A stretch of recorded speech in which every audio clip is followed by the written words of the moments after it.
Welcome to Shraddha's world friends. आम्ही आत्ता चाललो आहे सातारपासून जवळच 7 ते 8 किलोमीटरवर असलेल्या तुळजाभवानीच्या मंदिरात. अभयसिंहराजे भोसले इन्स्टिट्यूट ऑफ टेक्नॉलॉजी या कॉलेजच्या आवारातच हे मंदिर आहे. जवळच अजिंक्यतारा महिला सहकारी बँक आणि अजिंक्यतारा साखर कारखाना आहे. डोळ्यांचे पारणे फेडणारे हे मंदिर अत्यंत जुन्या शैलीमध्ये बांधलेले आहे.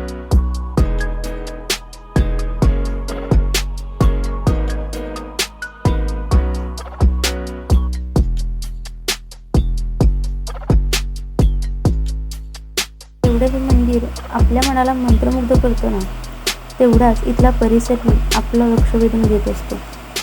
तुम्ही पाहताय ना कसा आहे इथला परिसर.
अतिशय जुन्या थाटणीचं हे मंदिर आपल्याला नक्कीच छत्रपती शिवरायांची आठवण करून देतं.